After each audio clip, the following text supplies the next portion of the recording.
And we're joined now by New York Times White House and national security correspondent David Sanger. His latest book, New Cold Wars, is out now. David, good to see you again. Great to be with you, Margaret. Where do we begin? The world truly is on fire. And one of the things I like about your book is you write, going all the way back to listening to the Nixon-Kennedy debates and hearing those candidates hash out America's role in the world and geostrategy. In this election, we don't even know if the candidates will have a debate. Meanwhile, the world's on fire. How do the members of the American public need to think about the global competition the United States is in the middle of? Well, it's a very different competition than what we had in the Cold War. You know, those Nixon-Kennedy debates were, at the height of the moment of a U.S. contest against the Soviet Union, which was terrifying and nuclear, but there was a simplicity about it. There was a predictability about it. We understood who controlled their nuclear weapons. They understood who controlled ours. We knew who to call. The new Cold Wars are quite different, Margaret. We've got Russia and China coming together in a periodic partnership. I wouldn't say it's a full alliance.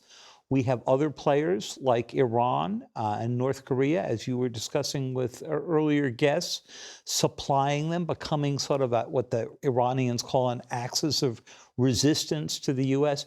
It is a far more volatile, I think far more dangerous period than we had even then. And yet, as you point out, our ability to discuss it as a nation has somewhat degraded. You watch those Kennedy-Nixon debates and put aside who was sweating and who looked young and vigorous and all that. It was an incredibly sophisticated argument, largely about nuclear deterrence. I'm afraid that we're not having that incredibly sophisticated argument today, 60 years, more than 60 years later. But the vote yesterday, which you've been discussing about Ukraine, at the end of the day, turned out to be a fairly overwhelming vote in favor of the U.S. pushing against the Russians in Ukraine and perhaps beyond. Certainly overwhelmingly, yes, for Democrats, a bit split for Republicans. A majority of Republicans voted against, but it passed comfortably. It did. And I think it's such an interesting point you make, though, in sort of changing how we think about competition with Russia and China. We learned Friday that the U.S. is likely to lose a significant counterterrorism base in the African country of Niger because the government demanded troops withdraw. I think a lot of Americans didn't even know that there were 1,000 U.S. troops there fighting or working in the counterterrorism space. Russia's moving in. That's right. China is getting and carving out a large amount of influence in Africa. What are the fronts in the new Cold War?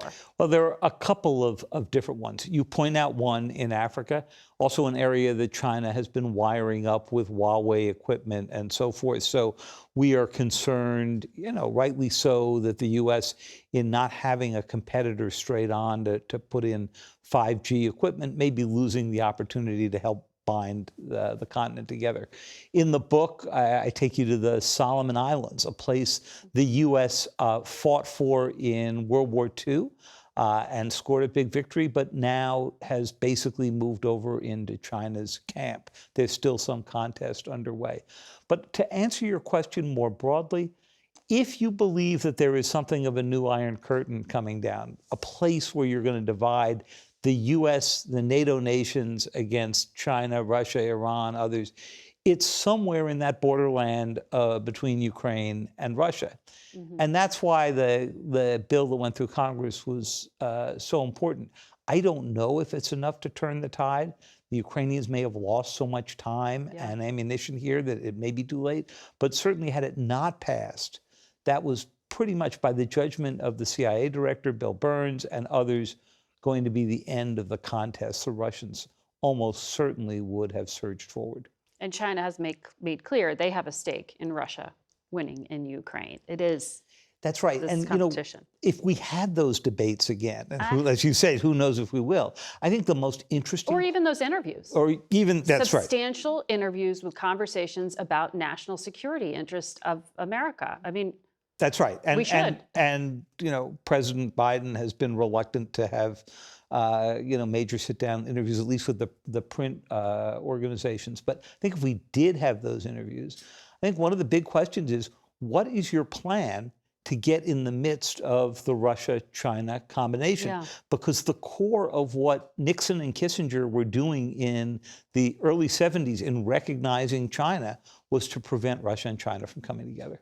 You also make this interesting point about the dynamic that's so different given, first of all, they're so economically intertwined, the United States and China, but also the business community and technology and the role it plays in this version of competition.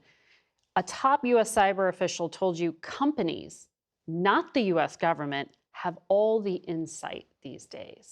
How do we know when an attack's coming? Yeah, the book opens with the days running up to the war in Ukraine.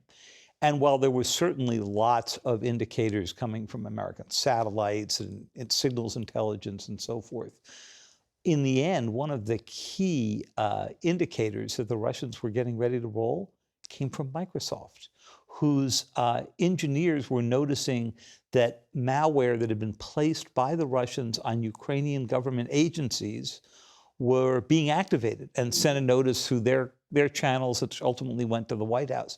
At the end of the day, what kept Ukraine running was some combination of Microsoft and Amazon moving all of their data to the cloud, and then Elon Musk coming in and providing Starlink so they could communicate to that cloud. Incredible. Something we never saw in the old Cold Wars. David, it's a fascinating read. It's good to see you in person, and we'll have to leave it there. Thank you.